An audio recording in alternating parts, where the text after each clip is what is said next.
नमस्कार, वंदे मातरम दोस्तों इन 4-5 सालों से पता नहीं हमारे युवा जिन लोगों व अपसंस्कृति के प्रभाव में आकर चकाचौंध की कृत्रिम दुनिया में खोते जा रहे हैं, उसमें सबसे ज़्यादा असर पड़ा है सोशल मीडिया नेटवर्किंग का। जिन भाइयों को पढ़ाई, कोचिंग, भर्ती, कंपटीशन पर फोकस करना चाहिए, वे फेसबुक पर नई नई स्टोरी लगाने, व्हाट्सएप पर स्टेटस लगाने, नए लुक में अपडेट होने, हरियाणवी लहजे में डॉन बनने, साथियों का एक ग्रुप बनाकर गैंगस्टर टाइप छवि बनाने, तेज स्पीड में बाइक चलाने, मुर्गे जैसी कटिंग और बकरे सी ढाडी रखने, सारा दिन लूडो खेलने, होटल मिडवे पर जाकर बर्थडे सेलिब्रेशन और रोड किनारे बैठकर बियर पीने, शराब ठेकों पर झगड़ा करने, अपने पथभ्रष्ट साथियों के साथ मिलकर हथियारों के साथ फोटो अपडेट करने, बुलेट, गेटवे, स्कॉर्पियो और कैंपर के साथ स्टंट करने, अपने आप को पॉलिटिकल किंग मेकर समझने, उधारी के पैसों से गांजा, चरस, स्मोक और अफीम, डोडा, दारू पीने, सिगरेट फूंकने, हथियार लहराने का शौक रखने, हरियाणवी भाषा में बात करने के प्रति ज़्यादा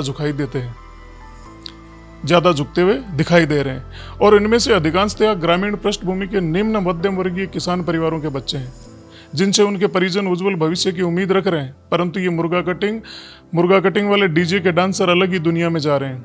यदि उनके परिवार वालों ने समय रहते इनको नहीं रोका तो इनका भविष्य अंधकार में हो जाएगा। ये दिग्भ्रमित लोग सीधे सरकार से टकराने की बात करते हैं, पुलिस से हमेशा अपने को सुपर समझते हैं। यदि इसी तरह नशे में चूर रहे और समय रहते परिवारजनों तथा समाज के प्रबुद्ध जनों ने ध्यान नहीं दिया तो इसका परिणाम बहुत बुरा होगा। दरअसल वैसे ये कल्चर कमोबेश हर क्षेत्र में बढ़ती जा रही है और इसके पीछे जो लुभावनी चीज है वह है चमक दमक, अपने आप को सुपर बताने और दिखाने का आकर्षण। हरियाणा, पंजाब जैसे संपन्न प्रदेश के युवा अगर कुछ कर रहे हैं तो वो ऑलरेडी संपन्न है। हालांकि इन प्रदेशों में भी बहुत से युवा अपराध के अंधकार भरे रास्तों की ओर जाने अनजाने बढ़ रहे हैं। संपन्न होने के बावजूद भी इन इलाकों में भी नैतिक सांस्कृतिक गिरावट की बातें सुनने में आ रही है। परंतु हमारे यहाँ के युवा, खासकर जो अभी अभी यौवन की ओर बढ़ रहे हैं, उनके हाथों में एंड्रॉयड फोन आते ही वो हरियाणा के लठेतों को और उनके फेसबुक या ठाट को देखकर बहुत जल्दी वैसे ही दिखने और बनने की दिशा में चल निकलते हैं। फिर शुरू होता है इनके यारां दा अड्डा, राजपूत जिगरी, धांसू गुजर, देसी जाट, देसी बन्ना, गामा हाले छोरे, यारां दी बादशाह, ग्रुप फलाना, गैंग ढिकाना, 001, 007, देसी बॉयज वगैरह वगैरह गैंगनुमा लड़कों की टोली बनना और दिखावटी चौंसलेबाजी। काम के नाम पर माफिया लोगों के साथ सेल्समैनी, टोल प्लाजा पर काम, रॉयल्टी नाकों पर काम, जिनमें 5-7 हज़ार से ज़्यादा कुछ मिलता नहीं, पर वहाँ फोगट की दारू और रोटियां मिल जाना, ये इनके लिए सबसे ज्यादा जरूरी है। और चकाचौंध की दुनिया, डोडा पोस्ट, अफीम तस्करों के प्यादे बनना जो सारा कैरियर बिगाड़ के रखती जा रही है। दूसरा कारण, लोकल राजनीति भी इस खेल में बहुत ज्यादा जिम्मेदार है।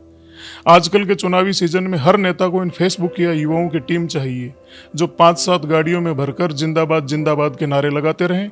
इसके बदले हर रात उन्हें चुनाव के दौरान फ्री की शराब और खाने पीने की सुविधा मिल जाती है।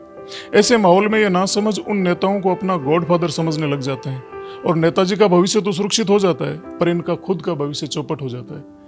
तीसरी बात यहाँ आती है, वो है परिवार व समाज की अनदेखी और निष्क्रियता।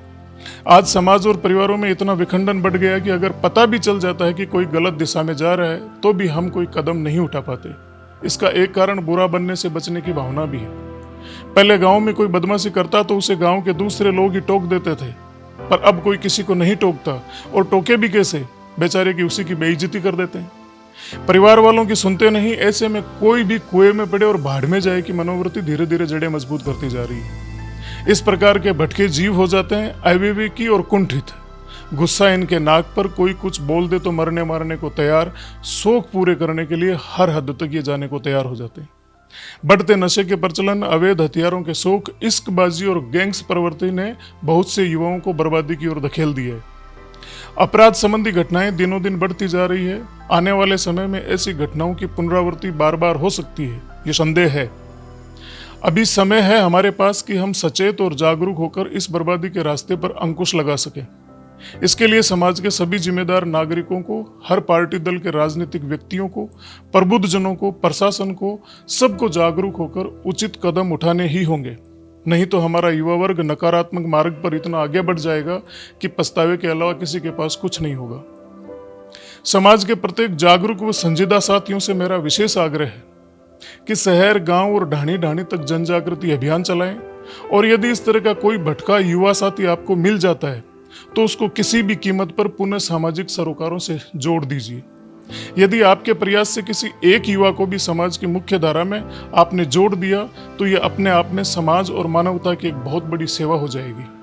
आखिर में एक बात जिसे आपको जरूर जानना चाहिए दोस्तों, देश और प्रदेश में हम सब जातियों में बंटे हुए हैं और हर जाति का अपना एक संगठन है और हर संगठन में फॉर्च्यूनर और स्कॉर्पियो वाले नेता भी हैं जो अमूमन हर अनवांटेड जगहों पर दिख जाते हैं। ये पंचायत से लेकर प्रदेश स्तर तक आपकी जाति और समाज की एक अलग तरीके की मीटिंग का आयोजन कर चुके होते हैं। अमूमन ये समाज को एक राजनीतिक उज्ज्वलता दिखाने की या उज्ज्वलता देने की बात करते हैं, जबकि ऐसा होता नहीं है। ये आपको सीडी बनाकर अपनी विधानसभा में टिकटें ले आते हैं या पंचायत या जिला पंचायत के चुनाव जीत जाते हैं। लेकिन क्या आपने कभी ये सोचा है कि इन्होंने कभी भी किसी भी समाज के युवाओं को, जो भटके हुए युवा है, उनको वापस सही मार्ग पर लाने के लिए कभी आंदोलन किया हो या कभी समाज के प्रबुद्ध लोगों को एक जगह किया हो? आप उनसे सवाल पूछिए। अपने जाति समाज के जो नेता बने हुए हैं उन नेताओं से ये पूछिए जरूर कि समाज को राजनीतिक उच्चता देने के साथ साथ समाज के जो युवा जेलों में बंद है, जो गलत कर्मों की वजह से आज कानून से मारे मारे भाग रहे हैं, उनके लिए आपके विचार, आपके मन में किस तरीके के विचार है और किस तरीके का विजन है।